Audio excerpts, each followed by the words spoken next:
Yeah.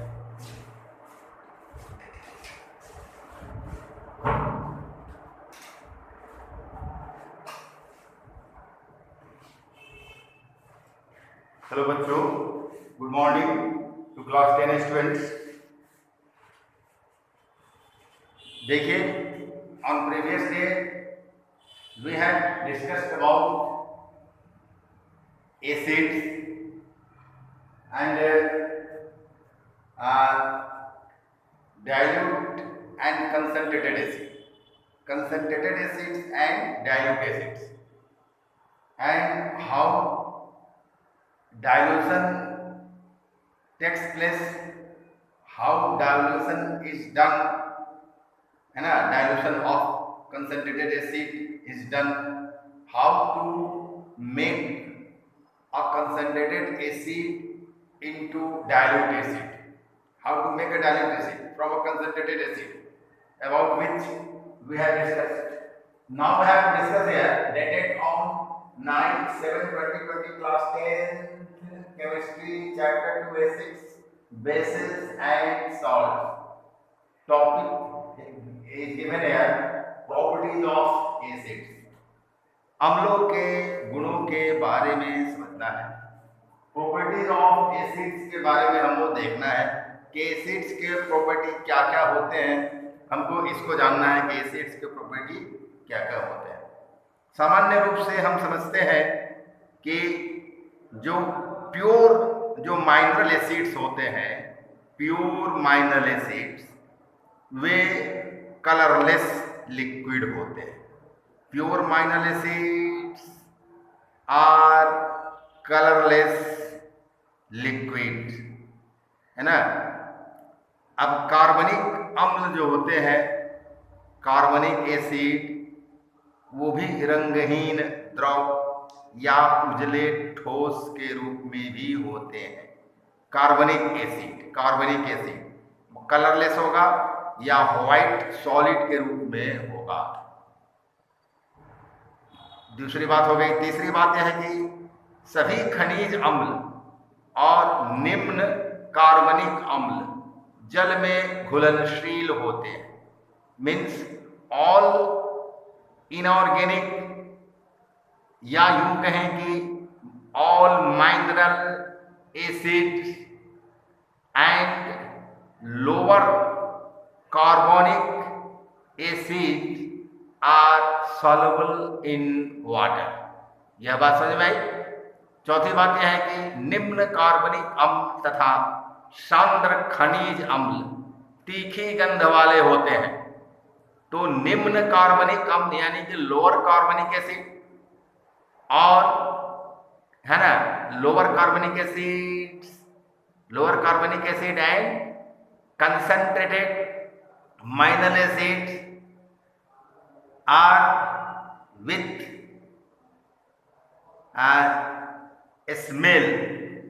Smell वाले होते हैं और तीखी स्मेल वाले होते हैं। सभी सांद्र खनिज अम्ल संक्षारक होते हैं, यानी कि जितने भी कंसंट्रेटेड माइनरल एसिड्स होंगे वो सब कोरोसिव होंगे, कोरोसिव नेचर के होंगे, संक्षारक होते हैं, कोरोजन कॉज करते हैं क्योंकि कोरोसिव होते हैं इसलिए। और फिर जितने भी एसिड्स हैं वे नीले लिटमस पत्र को लाल कर देते हैं। Means all acids turn blue litmus paper into red. ये जो है एसिड्स के कुछ गुण हैं जिनको हमको जानना था, सो मैंने आपको बताया। ठीक है, आगे और भी समझना है हमको, है ना। कई गुणों के बारे में हमको देखना है भाई। तो हमको इसमें समझना है कि acids have a sour taste, जो पहले भी मैंने कहा। तो हम लिखेंगे इसमें प्रॉपर्टीज में कि एसिड्स क्या है भाई। फर्स्ट नंबर में है एसिड्स है ना, और सावर टेस्ट,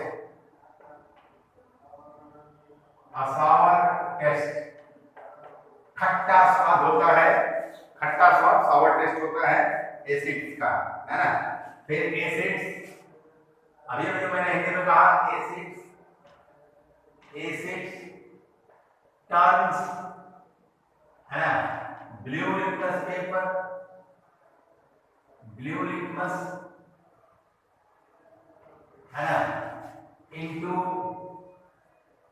रेड में चेंज कर देगा, है ना। उसके बाद क्या है कि एसिड सॉल्यूशन। अब फिर हमने क्या कहा था आपसे, कहा था कि जितने भी एसिड होते हैं वो ये पानी में घुलनशील होते हैं, है ना, और, है ना, यहाँ all minor acid, minor acids, है ना, minor acids and lower carbonic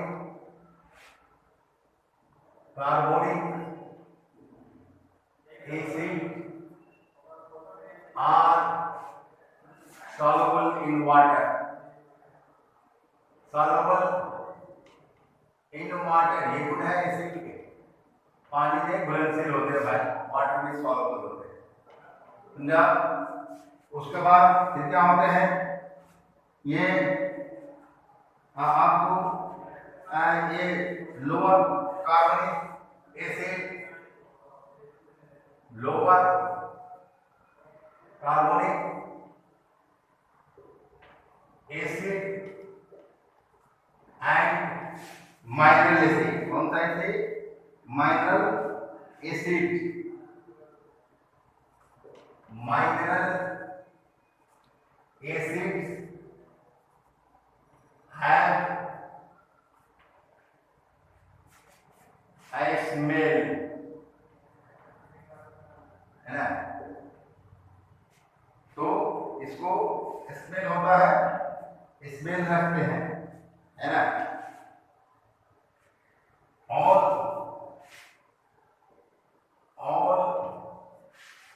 क्या, तो माइनरल एसिड्स जिसको माइनिंग करके निकाला जाता है, लेबोरेटरी में बनाया जाता है, mineral acid, mineral acids are corrosive in nature, nature में कोरोसिव होते हैं, नुकसानक होते हैं, ठीक है। उसके बाद ये कलरलेस होते हैं, ये ऑर्गेनिक एसिड कलरलेस होते हैं। तो यहाँ कहा कि शुद्ध जो एसिड होंगे, है ना, शुद्ध खनिजम, है ना, प्योर खनिजम, mineral acid, mineral acids and क्या है, कार्बनिक एसिड, माइनर एसिड लिखिए आर कलरलेस,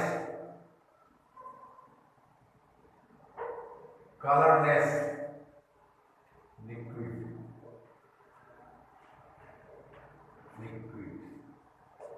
कलरलेस लिक्विड होते हैं। ये क्या है, माइनर, ये कार्बनिक एसिड जो होते हैं वो क्या होते हैं, कलरलेस होते हैं या व्हाइट सॉलिड के रूप में होते हैं। तो लिखेंगे कार्बनिक एसिड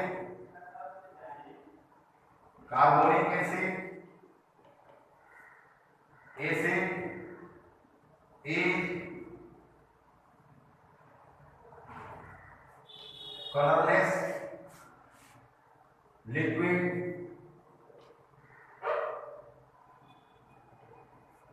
और व्हाइट सॉलिड।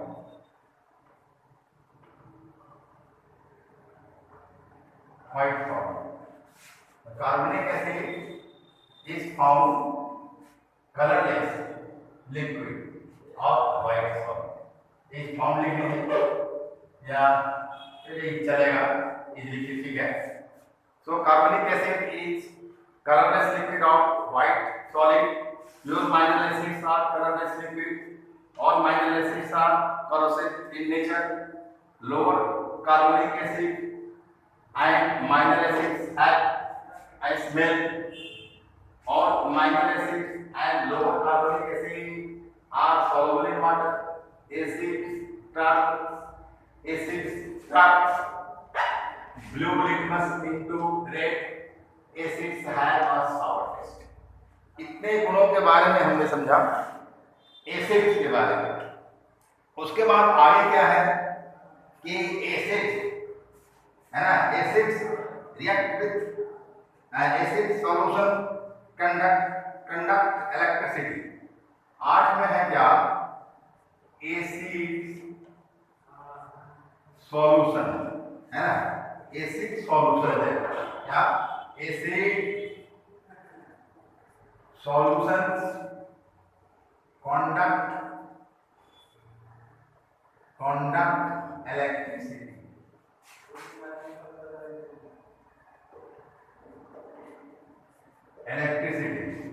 इलेक्ट्रिसिटी का कंडक्शन करते हैं, है ना, मतलब कि इलेक्ट्रोलाइट होते हैं, मीन्स दे आर इलेक्ट्रोलाइट, है ना, इट मीन्स they are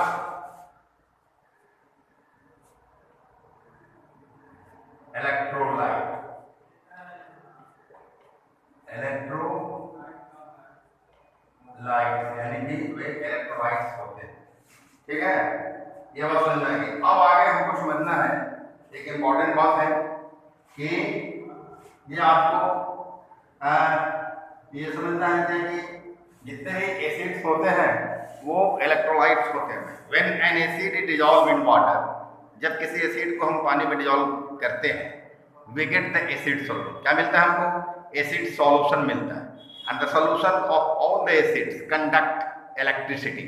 सारे एसिड्स के एक्वास सॉल्यूशन जो हैं वो इलेक्ट्रिसिटी को कंडक्ट करते हैं। That is solutions allow electric current to pass through them. Solution क्या करते हैं, इलेक्ट्रिक करंट को अलाउ करता है ना, अपने से होकर पास होने के लिए, है ना। So the reason for the conduction of electricity by acid solution, इसका एक्सप्लेनेशन बाद में समझना है। रीजन यही है कि एक्वास सॉल्यूशन में एसिड जो होता है वो हाइड्रोजन आयन देता है। यही आयन जो है, आयन के थ्रू इलेक्ट्रिसिटी जो है वो कंडक्ट होता है। रीजन तो यही है कि एक्वास सॉल्यूशन जो होता है ना, एसिड जब पानी में जाएगा तो वो आयन देगा और इसी आयन के द्वारा इलेक्ट्रिसिटी का कंडक्शन होता है। अब आगे है acids react with metal to form hydrogen gas. यह बात समझना है कि एसिड जब मेटल के साथ रिएक्शन करेंगे, है ना, तो क्या देंगे, हाइड्रोजन गैस देते हैं। तो इसको लिखना है हमको, और लिखने में ये लिखना है कि एसिड, ये सारी बातें हो गई, इसको आप लिख लीजिएगा। अब हमको समझना है यहाँ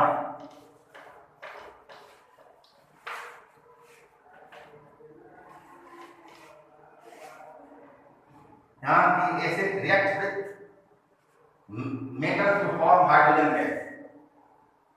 यहाँ है एसिड ये 8वां है, 1 नंबर का, है ना। एसिड रिएक्ट विथ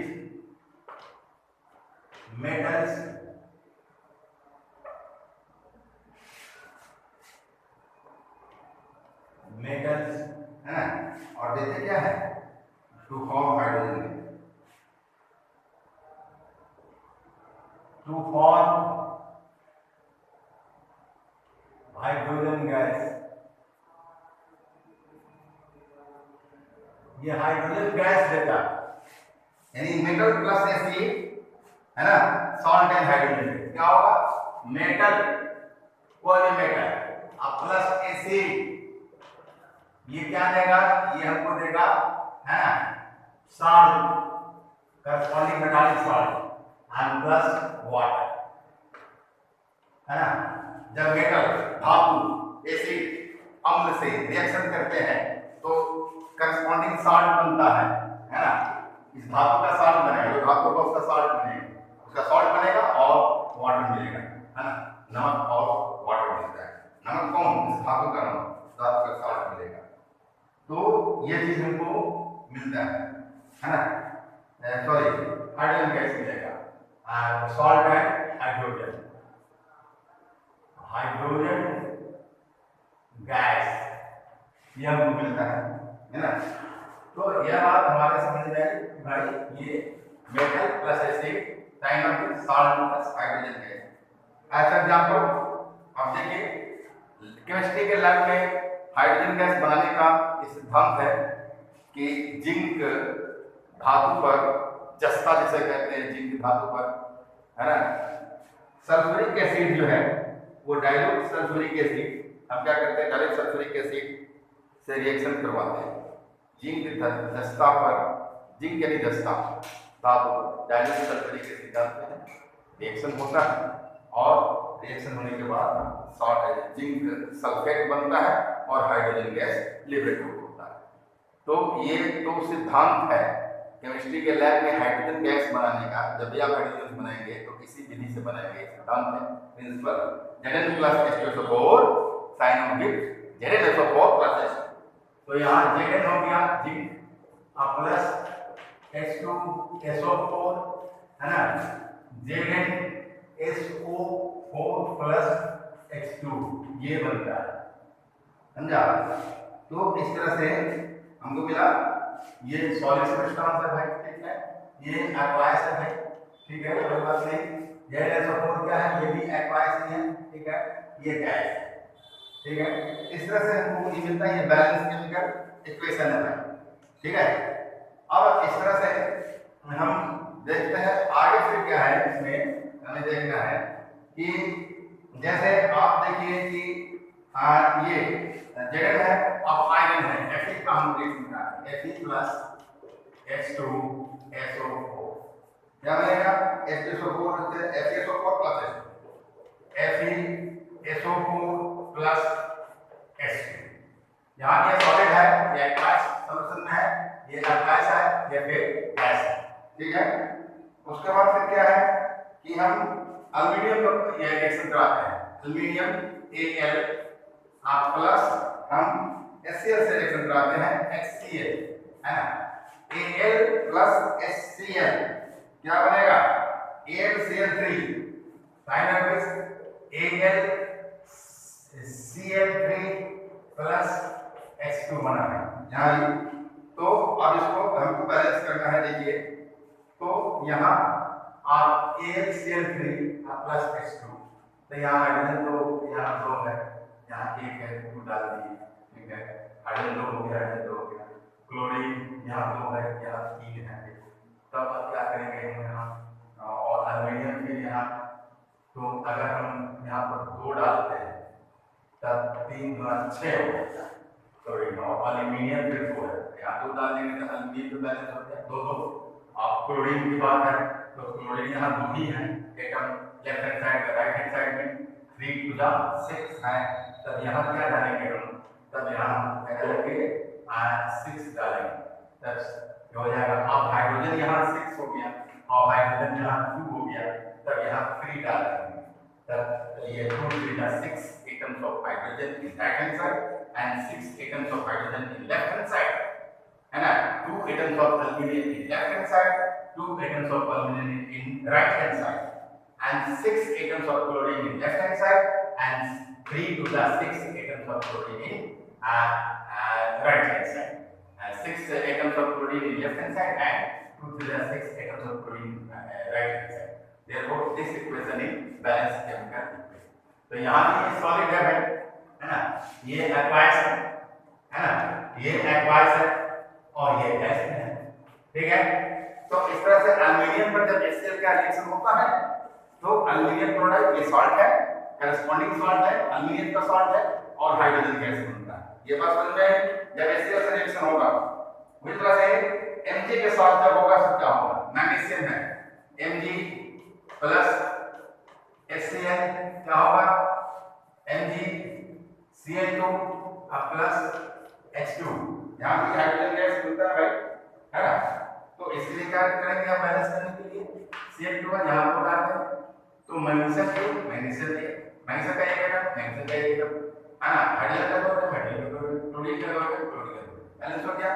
उसके बाद फिर इसमें हम H2SO4 के साथ रिएक्शन कर सकते हैं, इसका वही होगा मैग्नीशियम के साथ, है ना, Mg plus H2SO4 sign of this MgSO4 plus H2, तो SO4 बैलेंस नहीं है, Mg है और H2 है, H2 बैलेंस है केमिकल इक्वेशन। इस तरह से मैंने आपको 1 2 3 4 5 ये 5 केमिकल इक्वेशन मैंने बताया, है ना, ये एसिड्स के प्रॉपर्टी पर।